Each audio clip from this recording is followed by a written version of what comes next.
Hola, bienvenidos a este video. Mi nombre es Angelis Mora y junto a mi compañero Abraham Sanabria vamos a abordar el tema de pruebas de normalidad. ¿Qué son las pruebas de normalidad?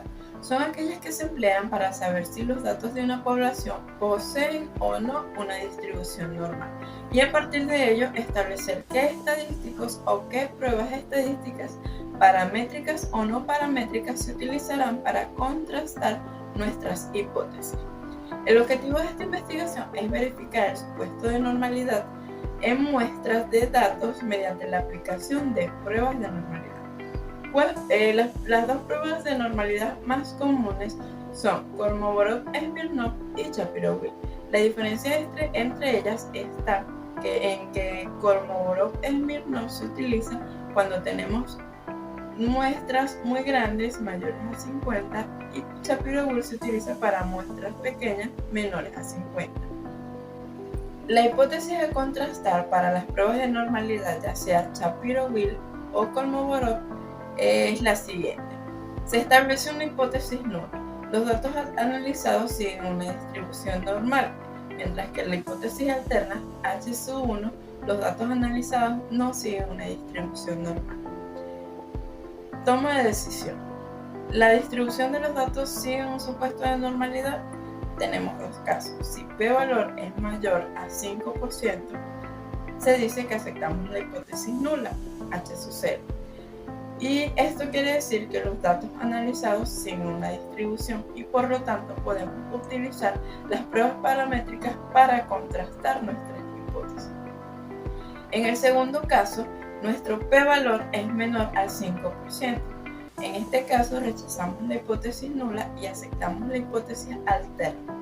Esto quiere decir que los datos analizados no siguen una distribución normal y por lo tanto utilizaremos pruebas no paramétricas para contrastar nuestras hipótesis.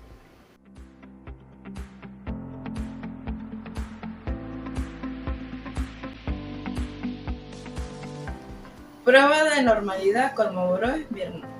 Esta prueba se emplea para muestras de tamaño mayores a 50, donde el tipo de variable es cuantitativa. Su objetivo es contrastar si los datos provienen de una distribución, de una población que tiene una distribución teórica especificada, que puede ser la normal, la uniforme, la de Poisson o exponencial. En este caso queremos saber si los datos a analizar tienen una distribución normal. El estadístico de prueba que utiliza Kolmogorov-Smirnov se denota con la letra D. Y la fórmula depende de la función de distribución muestral Fn y la función de distribución teórica F sub 0. La prueba de Kolmogorov-Smirnov compara las funciones de distribución teórica y muestral. Para verificar la normalidad de unas muestras a través de la prueba de normalidad Kolmogorov-Smirnov, debemos seguir la siguiente metodología. Como primer paso tenemos establecer la hipótesis. Para la hipótesis nula establecemos que los valores tienen o siguen una distribución normal. Y para la hipótesis alterna H sub 1 establecemos que los valores no siguen una distribución normal. El segundo paso es fijar el valor del nivel de significancia. El siguiente paso es estimar el valor específico de la prueba D. D es la mayor diferencia absoluta observada en la función de distribución acumulada muestral Fn y la distribución acumulada teórica F0. Para facilitar el cálculo del estadístico de prueba de Kolmogorov-Smirnov, vamos a construir una tabla. ¿Qué va a llevar esa tabla? En la primera columna vamos a organizar la muestra o los datos evaluados. El siguiente paso es ordenar la muestra y asignar un orden. El orden se denota con la letra I. El siguiente paso, o la siguiente columna de nuestra tabla, será el valor de la distribución de la probabilidad acumulada observada Fn. Y esta será calculada a través de la fórmula F sub n es igual al orden entre el número de muestras. El siguiente paso es calcular el valor de la distribución normal Z. Con la fórmula Z es igual a Y, que es la muestra, menos la media entre la desviación estándar. El siguiente paso es determinar el valor de la distribución distribución acumulada teórica, F sub 0. Y para esto vamos a utilizar la tabla de distribución normal. El siguiente paso será calcular el de máximo y el de mínimo, y a partir de estos valores seleccionar el valor mayor resultante entre ellos. Y es así como se calcula el estadístico de prueba de Kolmogorov. El siguiente paso de nuestra metodología es determinar el estadístico de prueba alfa, tabulado, tomando en consideración el valor de la significancia alfa y el número de la muestra n. Para esto debemos usar las tablas de los valores críticos de D existentes para la prueba estadística del Kolmogorov-Smirnov. El cuarto paso de nuestra metodología es establecer la regla de decisión. Una vez calculado el valor del estadístico de prueba D y el valor del estadístico tabulado, vamos a hacer las comparaciones entre ellos. Entonces, si D es menor a D alfa, vamos a aceptar nuestra hipótesis nula. Y si D es mayor a D alfa, rechazamos la hipótesis nula. A partir de esto establecemos lo siguiente. Si se acepta la hipótesis nula, los valores estudiados tienen una distribución normal y debemos usar pruebas paramétricas para contrastar la hipótesis de estudio. Si se rechaza la hipótesis nula, los valores estudiados no tienen una distribución normal y debemos usar pruebas no paramétricas para contrastar nuestra hipótesis.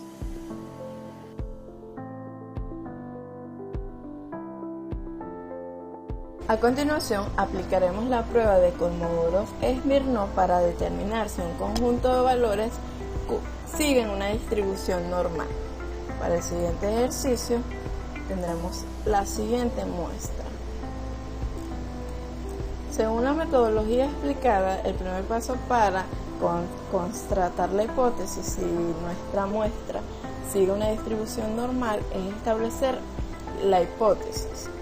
Para nuestra hipótesis nula tenemos que los datos analizados tienen una distribución normal, mientras que para la hipótesis alterna establecemos que los datos analizados no tienen una distribución normal. El siguiente paso es establecer el nivel de significancia, en este caso 5%, 0.05. Tomamos nuestra muestra, vamos a construir una tabla de frecuencia. Nuestra muestra serán los valores de Yesui.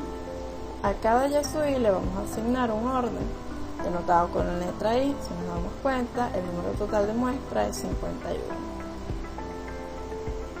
El siguiente paso es ordenar los valores de Yesui de menor a mayor. Tomamos nuestros Yesui, los copiamos y los ordenamos. Una vez ordenados los valores de Yesui, calculamos la distribución acumulada observada, F sub n. La distribución acumulada observada será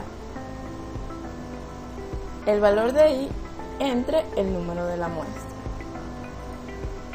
Esta fórmula se aplica para cada valor y obtenemos la distribución acumulada observada.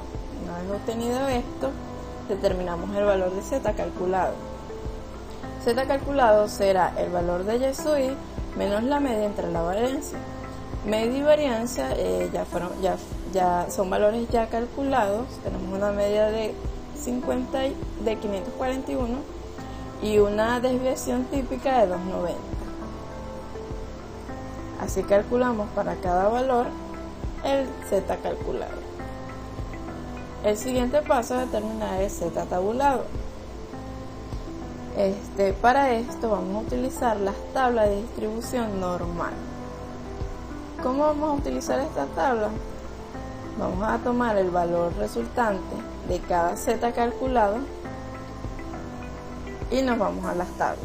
El primer resultado es 1,52.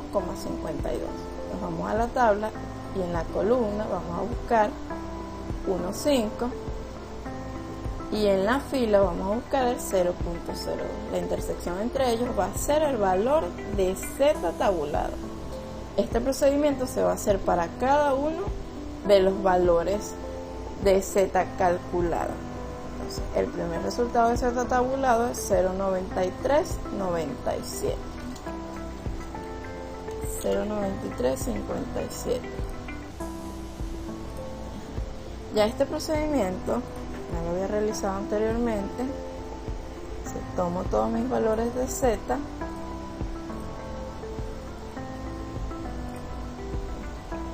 y continuamos a determinar la distribución acumulada teórica f sub 0.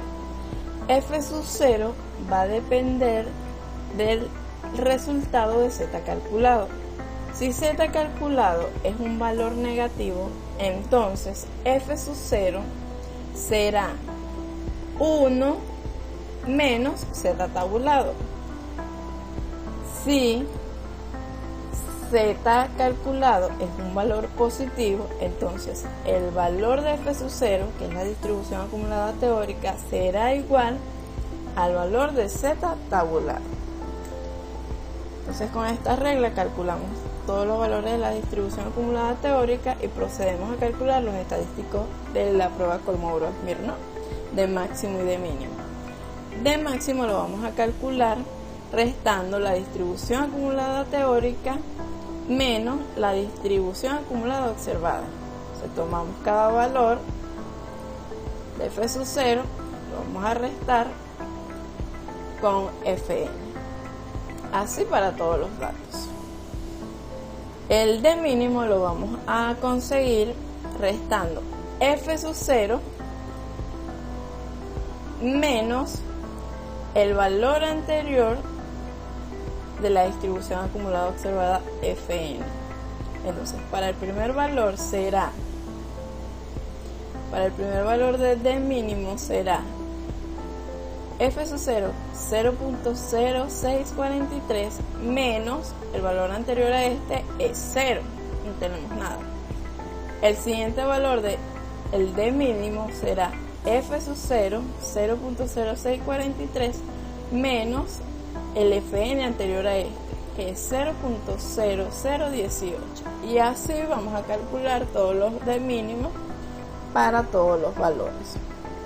Una vez obtenidos los valores de d máximo y de mínimo, vamos a seleccionar el valor mayor, el valor máximo entre ellos, y este será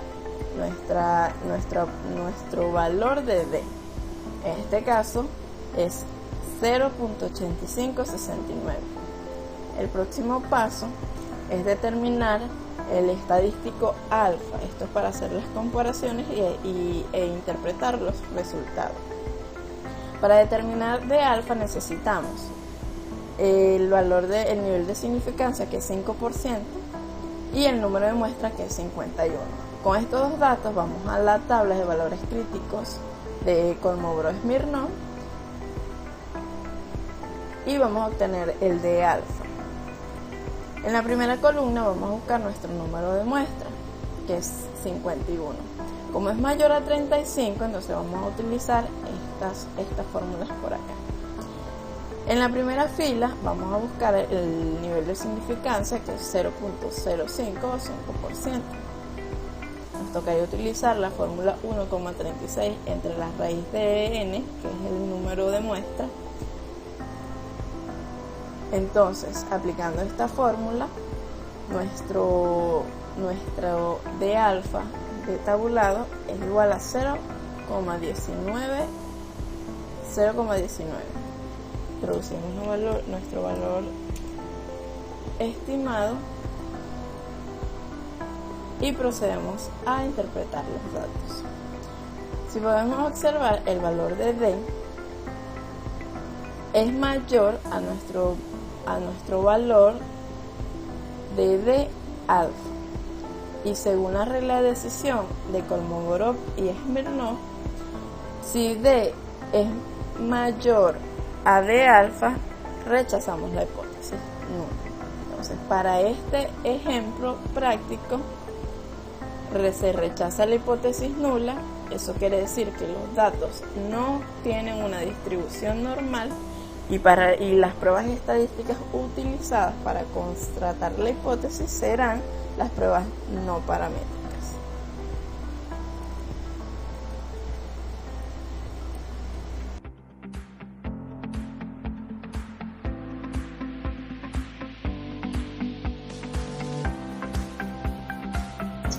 Saludos, mi nombre es Abraham Sanabria. Continuando con las pruebas de normalidad, ahora les presento la prueba de Shapiro-Wilk. A diferencia de la prueba anterior, esta se emplea solo para un número de muestras menores a 50. El objetivo de esta prueba es contrastar si los datos poseen una distribución normal. Para esto, Shapiro-Wilk formula el estadístico de pruebas mostrado en la ecuación 2, el cual toma en consideración valores como coeficiente técnico de contraste, la medida aritmética y otros valores que hacen posible el desarrollo de la ecuación, para luego ser comparado con el estadístico tabulado denominado WT. Para realizar la prueba de normalidad de Shapiro-Wilk se debe cumplir con la siguiente metodología. Primero se establece la hipótesis. Para la hipótesis nula H sub 0, se establece que los valores cumplen una distribución normal. Para la hipótesis alternativa H sub 1, se establece que los valores no cumplen una distribución normal. Seguidamente, se fijará el valor de la significancia, para luego estimar el valor del estadístico de prueba de Shapiro-Wilk calculado, denotado como WC. Para facilitar su determinación, se construirá una tabla siguiendo estos pasos. En primera instancia, las muestras las conoceremos como YI, la cual se ordenarán de menor a mayor, para luego calcularle su promedio, que no es más que la sumatoria de los YI entre el número de muestras que tenemos. Seguidamente, determinaremos el coeficiente técnico para el contraste de Shapiro-Wilk, y esas muestras YI la ordenaremos, pero esta vez de mayor a menor. Seguidamente, el YI menor se restará con el YI mayor y se multiplicará por el coeficiente técnico calculado previamente. Luego sustituiremos los datos en la fórmula haciendo las debidas sumatorias y obtendremos el valor de estadístico de prueba de Shapiro-Wilk calculado. Luego, en las tablas de niveles de significación para el contraste de Shapiro-Wilk, buscamos el valor de W tabulado y estableceremos el cuarto paso, que es la regla de decisión. Si WC es menor a WT, rechazaremos la hipótesis nula. Si WC es mayor a WT, entonces aceptaremos la hipótesis nula y tomamos la decisión. Si se acepta la hipótesis nula, los valores estudiados tienen una distribución normal. Se debe usar pruebas paramétricas para contrastar la hipótesis. Si rechazamos la hipótesis nula, los valores estudiados no tienen una distribución normal, por lo tanto usaremos las pruebas no paramétricas para contrastar la hipótesis.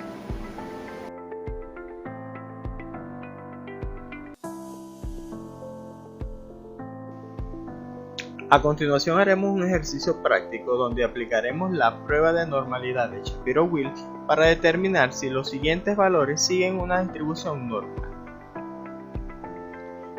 Recordamos que para la aplicación de este método, la cantidad de datos debe ser inferior a los 50. Primero es reflejar una columna de números consecutivos. Lo siguiente es la columna de datos a los cuales le deseo verificar la normalidad. Estos datos deben estar ordenados de menor al mayor. Por eso ya está configurado un botón donde ordena automáticamente los datos YI.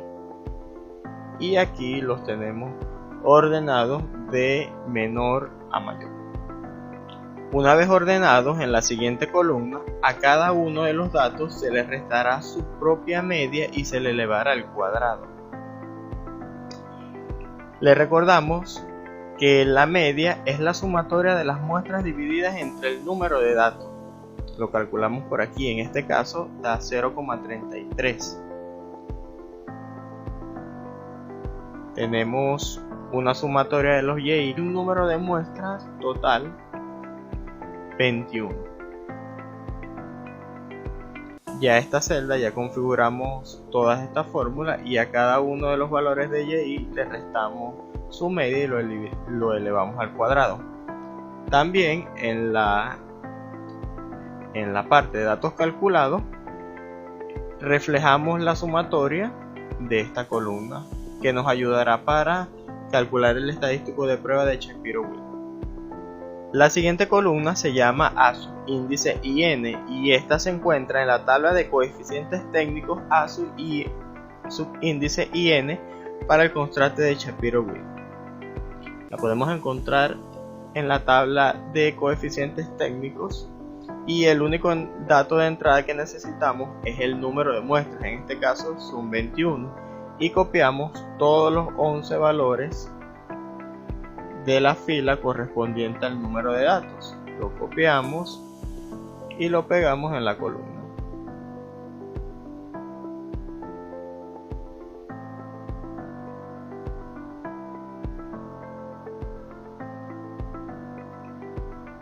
La columna siguiente serían los YI, pero ordenados de mayor a menor. Para esto configuramos este botoncito que ordena automáticamente de mayor a menor los datos de entrada. En la siguiente columna lo que haremos es una resta. Sería la diferencia de los YI ordenados de menor a mayor menos los YI ordenados de mayor a menor.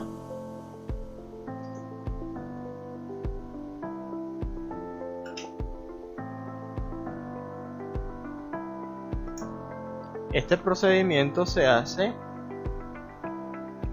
hasta el 0 del coeficiente técnico A subíndice IN. Para finalizar la tabla solo quedaría multiplicar la columna anterior por el coeficiente técnico A subíndice IN y aplicar la sumatoria. Ya aquí aplicamos esa fórmula y la sumatoria se encuentra aquí, que da menos 3,647237. Entonces a continuación ya podremos calcular el coeficiente de Shapiro-Wilk calculado, el cual dio como resultado 0,965180,462. Este resultado es comparado con el coeficiente tabulado, que lo podemos encontrar en las tablas de los valores de niveles de significancia para el contraste de Shapiro-Wilk. En este caso nosotros elegimos una significancia del 0,05 que equivale a un 5%. Nos vamos a las tablas de niveles y con el número de muestra, en este caso son 21, y el 0,05 intersectamos ese valor que da como resultado 0,908. Copiamos y lo pegamos y ya tendremos los resultados. El W calculado es mayor al W tabulado.